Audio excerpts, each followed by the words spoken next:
इसीलिए आज मैं आपके सामने खड़ा हूं। मणिपुर से महाराष्ट्र दूसरी भारत जोड़ो न्याय यात्रा हम कर रहे हैं और आपने देखा झारखंड में कितने जोश से, कितनी शक्ति, कितनी ऊर्जा झारखंड की आम जनता ने हमारी यात्रा में डाली। तो आपका मैं दिल से धन्यवाद करना चाहता हूं।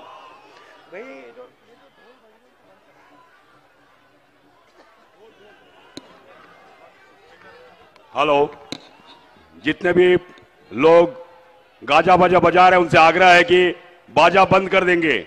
आदरणीय राहुल गांधी जी की बातों को सुनेंगे, बाजा बंद करेंगे। तो इसमें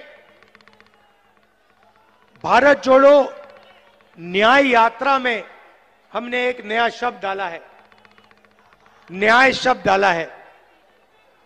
और इस शब्द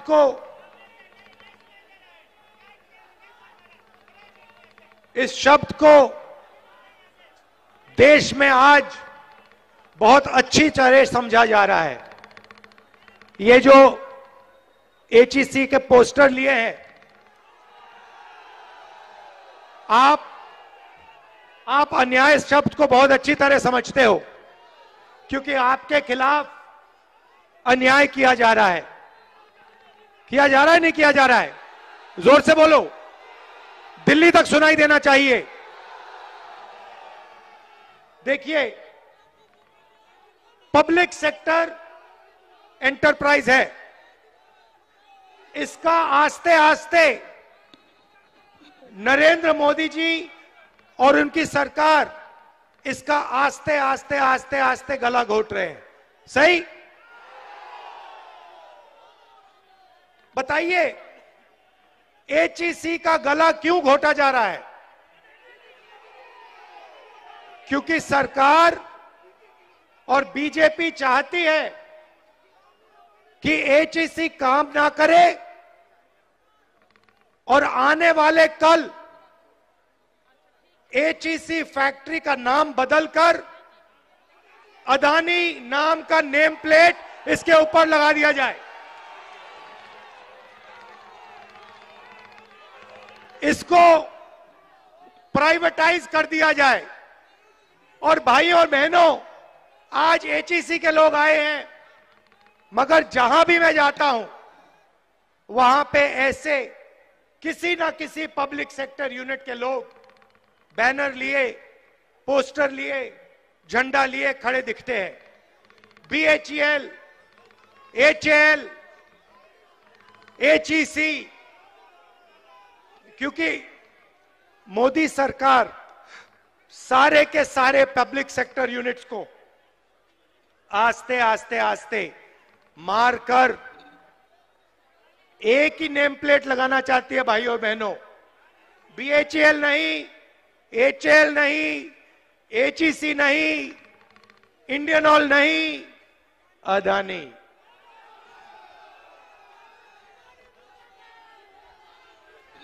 और यहां जो काम करते हैं, जिन्होंने सालों के लिए अपना खून, अपना पसीना दिया है, उन सबको ये बेरोजगार बनाना चाहते हैं। और मैं इस स्टेज से आपको बता दूंगा, और ये याद रखिए HEC वाले लोग, कांग्रेस पार्टी ये नहीं होने देगी।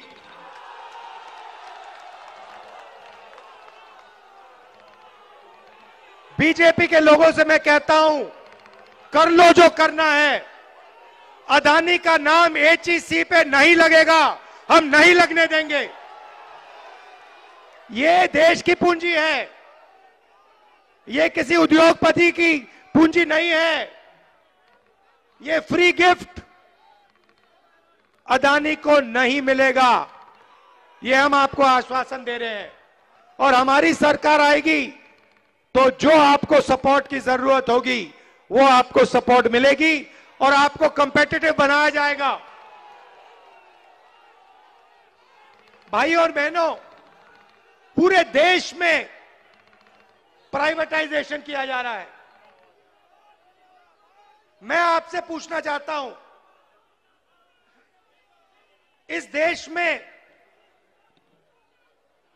इस देश में ओबीसी वर्ग की, आदिवासी वर्ग की, दलित वर्ग की कितनी आबादी है?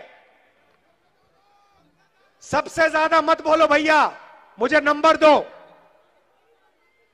मुझे नंबर दो। कितने प्रतिशत आदिवासी, दलित और पिछड़े लोग हैं इस देश में? नंबर दो। देखो, कोई नंबर नहीं दे सकता, कोई नहीं बता सकता कि इस देश में इतने पिछड़े लोग हैं। भाइयों और बहनों, बात आप समझिए, देश में कम से कम 50% ओबीसी वर्ग के लोग हैं। सही बात है। और मैंने कम से कम शब्द का प्रयोग किया है। आज तेलंगाना के चीफ मिनिस्टर यहां आए और उन्होंने मुझे बताया कि जो वायदा हमने तेलंगाना में किया था, आज उस वायदे को तेलंगाना की सरकार ने पूरा किया है। कौन सा वायदा? जाति जनगणना का वायदा। तेलंगाना में कुछ ही महीनों में पिछड़े वर्ग के लोगों को, आदिवासियों को, दलितों को, जनरल कास्ट के लोगों को, माइनॉरिटी को, सबको पता लग जाएगा कि किसकी कितनी आबादी है। अब मैं आपको ये बोल क्यों रहा हूं? क्योंकि ये जो एचईसी के लोगों को तंग किया जा रहा है, ये पिछड़े वर्ग के लोग हैं, ये आदिवासी हैं, ये दलित हैं, और इनको रोजगार से हटाया जा रहा है और इस एचईसी को प्राइवेटाइज किया जा रहा है। प्राइवेटाइजेशन का मतलब समझिए। प्राइवेटाइजेशन का मतलब ओबीसी को, दलित को, आदिवासी को और गरीब जनरल कास्ट के व्यक्ति को बेरोजगार बनाने का काम है। यह प्राइवेटाइजेशन नहीं है। यह दलितों से, आदिवासियों से, पिछड़ों से, गरीब जनरल कास्ट के लोगों से, माइनॉरिटी के लोगों से चोरी है। यह हो रहा है। आप देखिए, किसी दिन आप अदानी जी की कंपनी की लिस्ट निकालिए, अदानी की कंपनी की लिस्ट निकालिए और मैनेजमेंट की टीम देखिए। अदानी की कंपनी में आपको एक पिछड़ा नहीं मिलेगा, एक दलित नहीं मिलेगा, एक आदिवासी नहीं मिलेगा, एक गरीब जनरल कास्ट का व्यक्ति नहीं मिलेगा।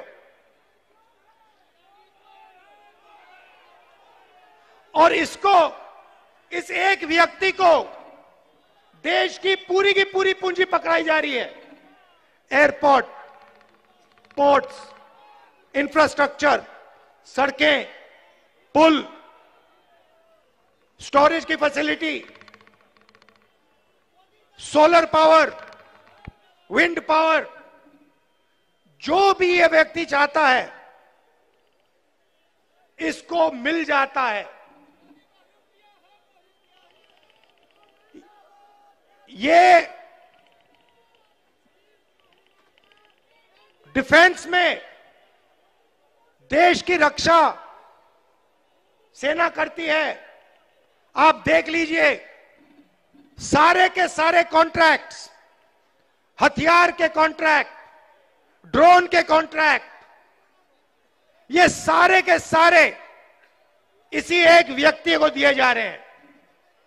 क्यों? क्यों?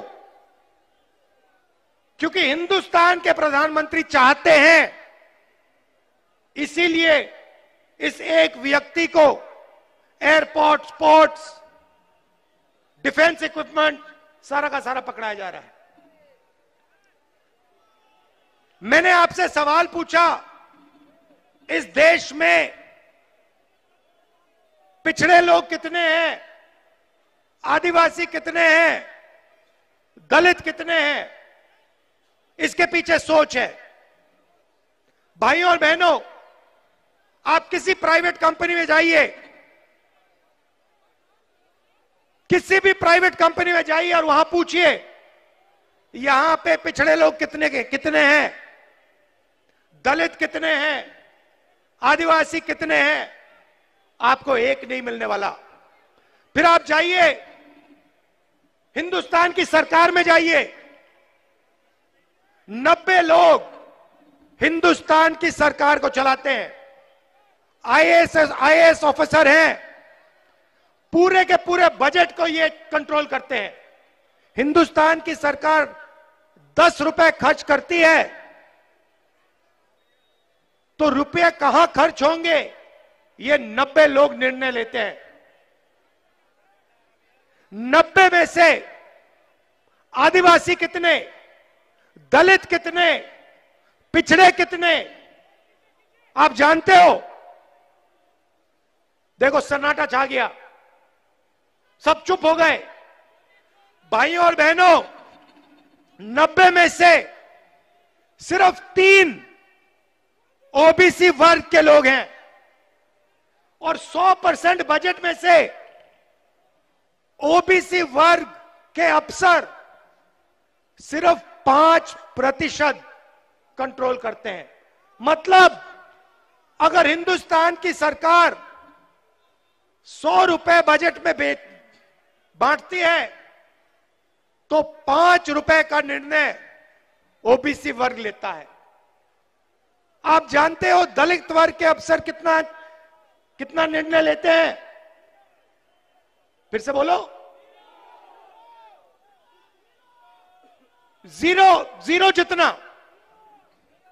उसको जीरो ही मान लो। आदिवासी वर्ग, उनको भी जीरो मान लो।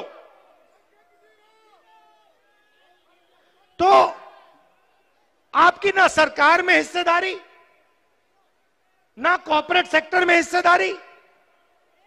आप जाइए, लिस्ट निकालिए, प्राइवेट अस्पतालों की लिस्ट निकालिए, उसमें देखिए, उसमें आपको दलित नहीं मिलेगा, मैनेजमेंट में एक ओबीसी नहीं मिलेगा, एक मालिक नहीं मिलेगा, एक आदिवासी, एक दलित, कोई नहीं मिलने वाला उसमें।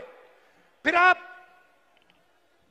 प्राइवेट यूनिवर्सिटीज की लिस्ट निकालिए, कॉलेजेस की लिस्ट निकालिए, उसमें आपको एक पिछड़ा नहीं मिलेगा, एक मालिक आपको पिछड़ा नहीं मिलेगा, एक मालिक दलित नहीं मिलेगा, एक मालिक आदिवासी नहीं मिलेगा। फिर आप जाइए और कहिए ठीक है, कॉर्पोरेट सेक्टर में नहीं मिला, सरकार में नहीं मिला, अस्पतालों में नहीं मिला, यूनिवर्सिटी कॉलेज में नहीं मिला, और फिर आप लिस्ट निकालिए जो कॉन्ट्रैक्ट से काम करते हैं, कॉन्ट्रैक्ट लेबर की लिस्ट निकालिए, और उस लिस्ट में आपको सिर्फ ओबीसी, दलित और आदिवासी मिलेगा और कोई नहीं मिलने वाला। तो पिछड़ों को, दलितों को, आदिवासियों को,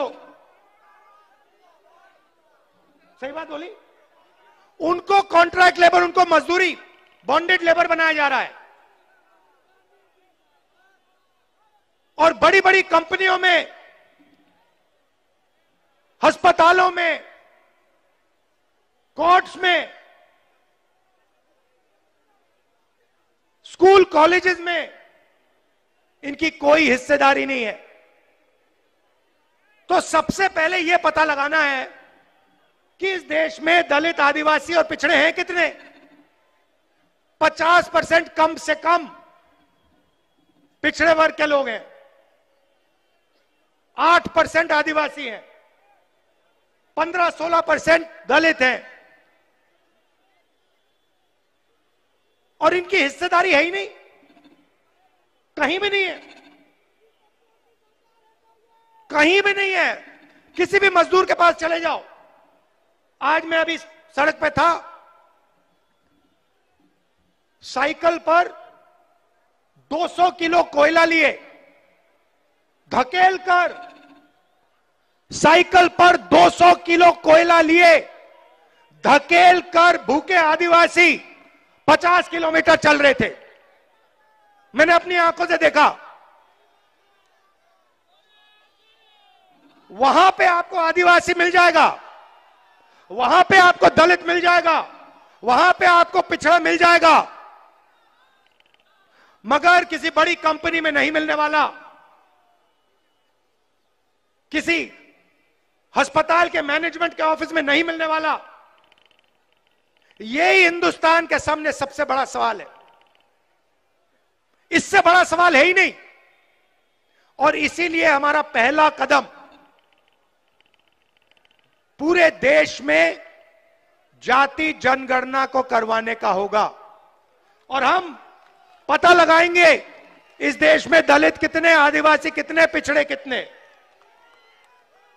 और एक और बात समझिए, रिजर्वेशन की बात कर रहा हूं। आजकल 50% से ज्यादा रिजर्वेशन नहीं मिल सकती। ये जो 50% का लिमिट है, इसको कांग्रेस पार्टी की सरकार, इंडिया की सरकार उठा के फेंक देगी।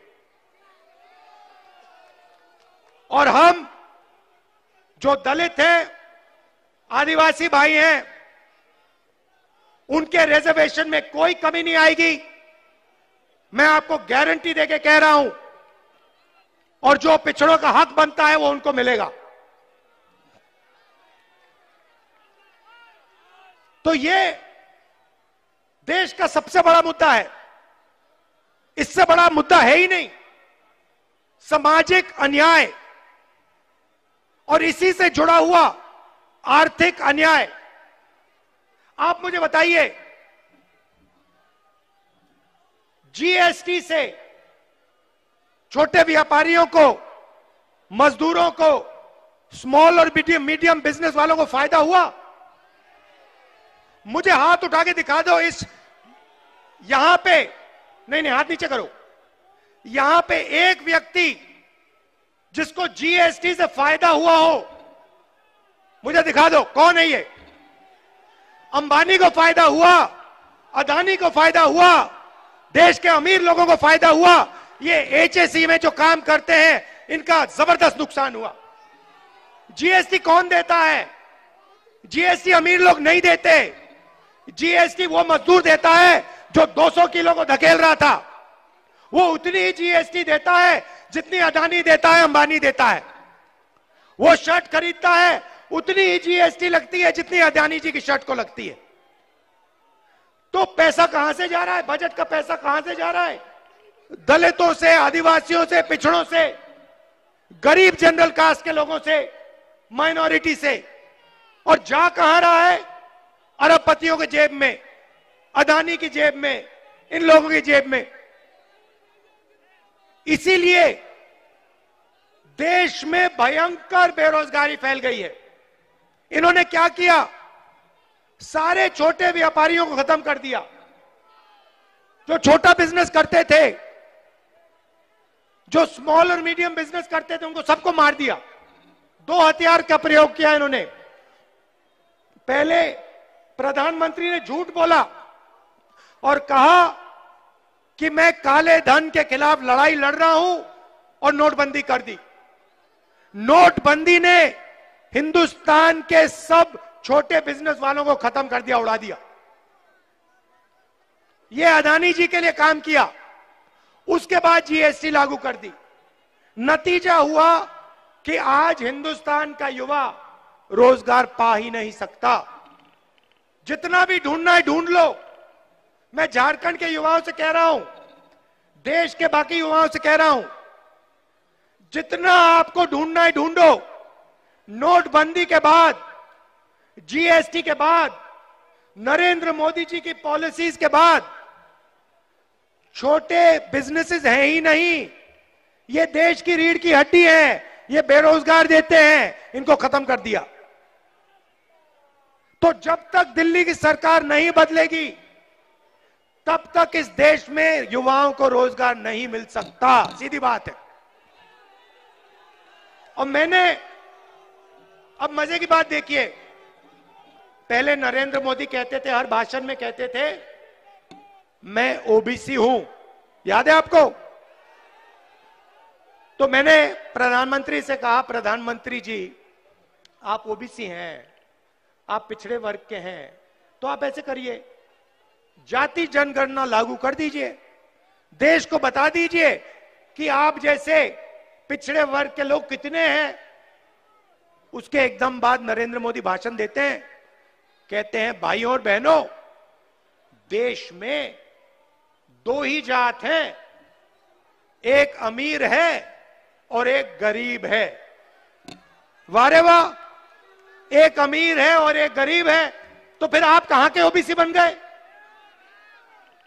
जब ओबीसी को हक देने का टाइम आया, रिजर्वेशन देने का समय आया, सामाजिक न्याय देने का समय आया, दलितों को, आदिवासियों को न्याय देने का समय आया, तो नरेंद्र मोदी जी कहते हैं इस देश में तो जाति नहीं है। और जब वोट लेने का समय आता है तो नरेंद्र मोदी कहते हैं मैं तो ओबीसी हूं, मैं तो ओबीसी हूं। आप कैसे ओबीसी हैं? तो देश में सामाजिक न्याय, अन्याय, आर्थिक अन्याय, महिलाओं के खिलाफ अन्याय, किसानों के खिलाफ अन्याय, मजदूरों के खिलाफ अन्याय, ये 5 बड़े बड़े अन्याय हो रहे हैं और ये हर रोज कहीं ना कहीं आपको दिखेंगे। ये सरकार को, मोदी जी को नहीं दिखते, उनके मंत्रियों को नहीं दिखते, मगर बाकी हिंदुस्तान को हर रोज ये दिखते हैं। और इन अन्याय के खिलाफ हमने न्याय यात्रा शुरू की है। ये हमारा लक्ष्य था और इससे देश को हमने एक दूसरी विचारधारा दी है कि देखिए, नफरत से, हिंसा से कुछ नहीं होने वाला, कुछ नहीं होने वाला। बेरोजगारी फैलेगी, महंगाई बढ़ेगी, यही होने वाला है। और ये आपको पिछले 10 साल में दिखा है। जितनी नफरत बढ़ती है, जितनी हिंसा बढ़ती है, उतनी बेरोजगारी बढ़ती है, उतनी महंगाई बढ़ती है, उतना पैसा अदानी जी का बनता है। तो ये हो क्या रहा है? ये आपको लड़ाते हैं, एक दूसरे से लड़ाते हैं और आपसे कहते हैं देखो, एक धर्म दूसरे धर्म से लड़ो, एक जात दूसरी जात से लड़ो, एक भाषा दूसरी भाषा से लड़ो। समाज में हिंसा फैलाते हैं और फिर आपकी जेब में से आपका पैसा उठा के अदानी जी की जेब में कर देते हैं। यही हो रहा है। और आखिरी बात आपसे कहना चाहता हूं, यहां पे आपकी सरकार को ये क्यों हटाए? क्योंकि ये इस बात को एक्सेप्ट नहीं कर सकते हैं कि झारखंड में आदिवासी चीफ मिनिस्टर है। ये इस बात को एक्सेप्ट ही नहीं कर सकते। इसीलिए इन्होंने हमारी सरकार को हटाने की कोशिश की। और कांग्रेस पार्टी, जेएमएम सब मिलकर बिल्कुल इनके सामने एक लाइन में खड़े हो गए। और क्या हुआ? सरकार बच गई। ये हर प्रदेश में करते हैं। जहां भी उनको चांस मिले, ये या सीबीआई का प्रयोग करके, ईडी का प्रयोग करके, इनकम टैक्स का प्रयोग करके या पैसा देकर ये यही काम करते हैं। लोकतंत्र पे ये आक्रमण कर रहे हैं, संविधान पे ये आक्रमण कर रहे हैं, क्योंकि ये जनता की जो आवाज है इसको दबाना चाहते हैं। और कांग्रेस पार्टी, हमारा गठबंधन, इंडिया गठबंधन, लोकतंत्र की जो आवाज है उसको कभी नहीं दबने देगा। तो आप सब यहां आए, आपने इतनी हमारी मदद की, सड़कों पे लाखों लोग निकले। मोदी मीडिया, देखिए मोदी मीडिया, मैंने कहा प्रेस के हमारे मित्रों, मगर ये हमारे मित्र नहीं है, ये हमारे मित्र नहीं है। ये रिपोर्टर है, ये हो सकते हैं बेचारे, मगर इनके जो मालिक हैं वो हमारे मित्र नहीं है, उनके मित्र दूसरे हैं। तो आप सबसे मैं धन्यवाद करना चाहता हूं कि आप लोकतंत्र के लिए लड़ रहे हो, आप संविधान के लिए लड़ रहे हो, और आप इस देश की रक्षा कर रहे हो, देश की रक्षा कर रहे हो। आखिरी बात, नहीं बोलो, जोर से बोलो, नहीं एक सेकंड, जोर से बोलो। ये देखो, सरना कोड देना होगा और ये काम हम आपके लिए करवा के डिलीवर कर देंगे। घबराइए मत, डरिए मत। धन्यवाद, जय हिंद।